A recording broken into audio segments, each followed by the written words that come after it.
Halloween night has always been my favorite time of year.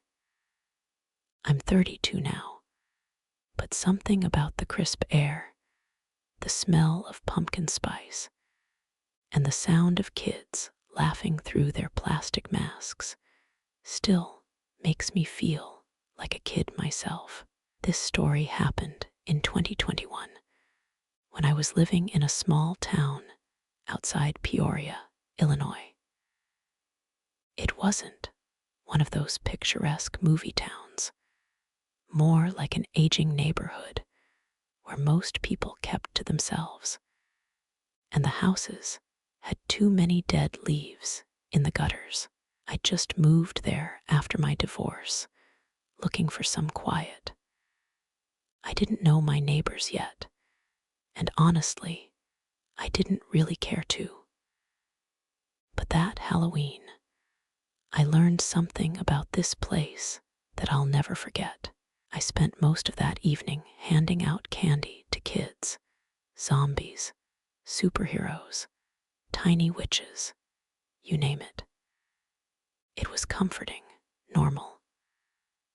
I'd set up a couple of orange lights by my porch, played some low ambient Halloween music, and even put out one of those fake fog machines. The stream of kids slowed down around 9:30 p.m. By 10, the street was mostly empty. You could still see the faint glow of jack-o'-lanterns on porches, flickering like little orange ghosts, but the laughter and footsteps were gone. I turned off my porch light, the universal sign for we're out of candy. Then I went inside, poured myself a drink, and sat by the window, scrolling through my phone. That's when I heard it. 3 slow knocks on my front door, not the quick, excited raps of a kid wanting candy. These were deliberate. Knock, knock, knock. I remember glancing at the clock. It was 11:47 p.m. Too late for trick-or-treaters. Way too late. I froze for a second, then got up and went to the door. I didn't open it right away, just looked through the peephole. There was a kid standing there. At first glance, he looked like any other late-night trick-or-treater, small, maybe 8 or 9, wearing an old-fashioned costume, a faded black cloak, white mask with hollow eyes, and a candy bucket shaped like a pumpkin. But something felt off. For one, the mask wasn't any character I recognized. It looked handmade, porcelain or ceramic maybe, smooth and expressionless, with 2 wide black holes for eyes, and a thin smile painted across the mouth. And his clothes, they weren't modern. The cloak looked old, like something from the 1930s. I cracked the door open a little. "Hey, buddy, kinda late to be out, huh?" I said, trying to sound friendly. The kid didn't answer, just tilted his head a little to the side.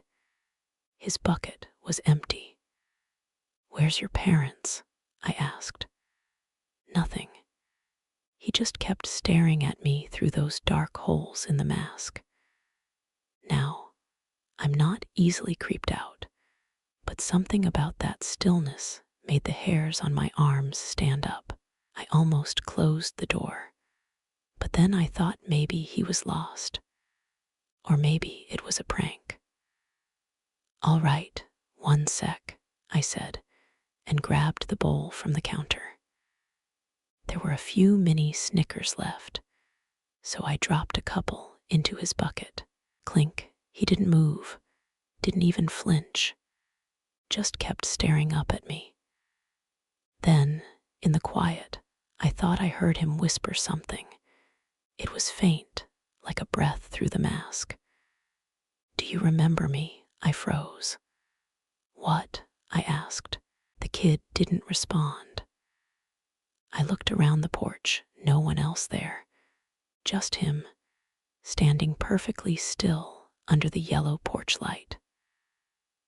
"All right, kid, joke's over," I said. "You need to head home, okay?" He turned his head slightly, then stepped backward off the porch, slow, deliberate steps, and walked down the sidewalk without another sound. I watched him until he disappeared into the shadows. That was weird enough, but when I looked down, I realized something. He hadn't taken the candy. The bucket was empty again. The next day, I couldn't stop thinking about it.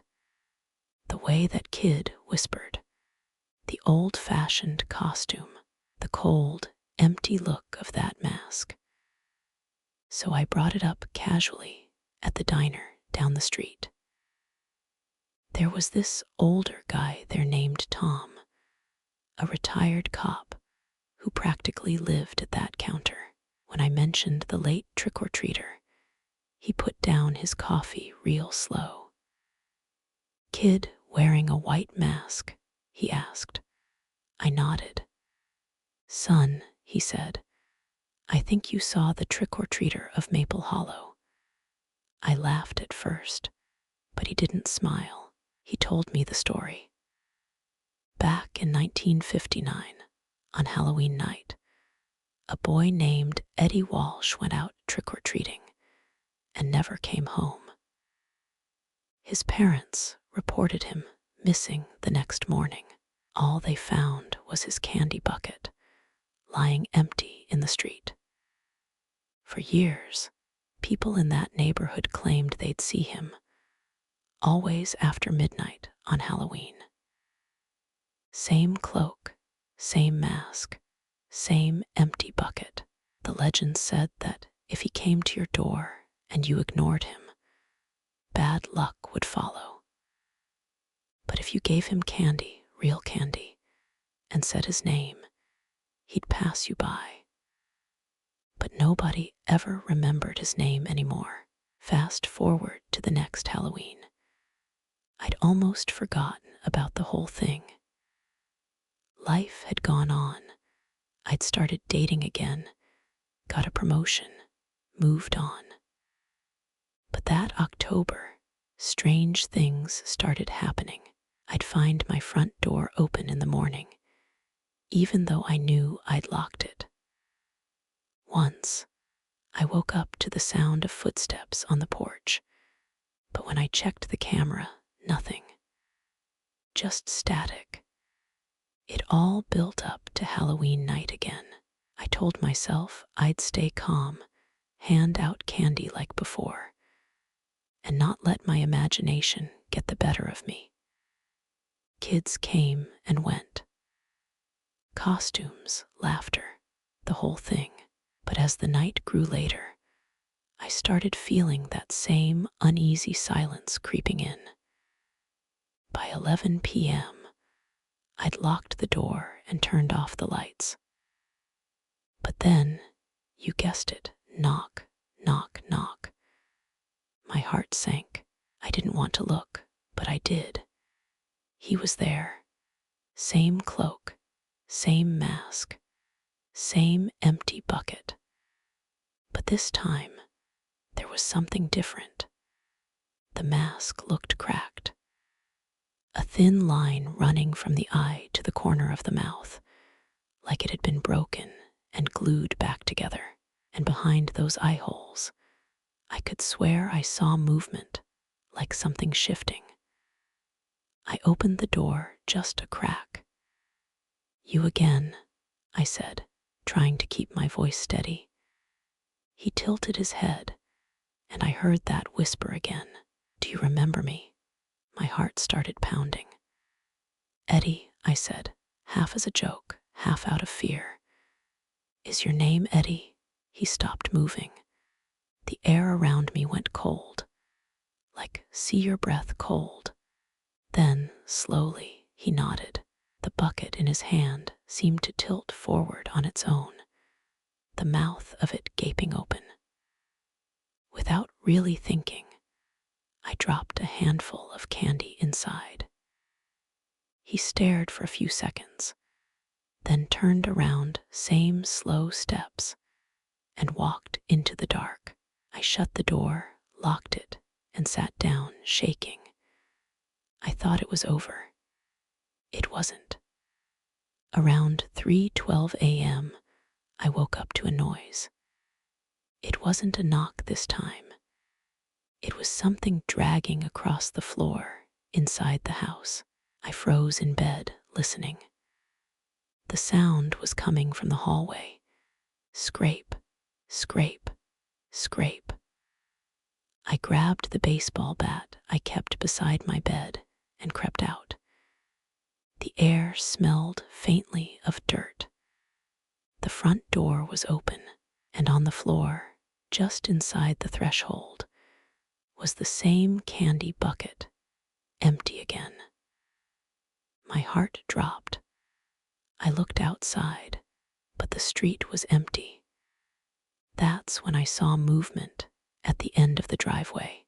The kid stood there, half in shadow, mask cracked wider than before. The painted smile had split, revealing jagged porcelain teeth underneath. He lifted his arm, and in his hand, he held my house key. I don't remember closing the door, but I must have. When I woke up the next morning, the key was back on the counter. The door was locked. The candy bucket was gone. I checked my security camera footage. Nothing, just static for about 3 hours that night. I called Tom, the old cop, and told him what happened. He just sighed. He came back for what you owed him, he said. Owed him? I asked. Tom nodded slowly. Every year, someone new moves into your street. He visits them twice. Once to ask if you remember, then again to see if you've forgotten. It's been 3 years since that night. I moved away, of course. New state, new life. But every Halloween, around midnight, I hear it faintly through the window or the vents. Knock, knock, knock. And sometimes, I swear I can hear a small voice whispering, "Do you remember me?" I always leave a few pieces of candy by the door, just in case. Because one thing I've learned is that some kids never stop trick-or-treating.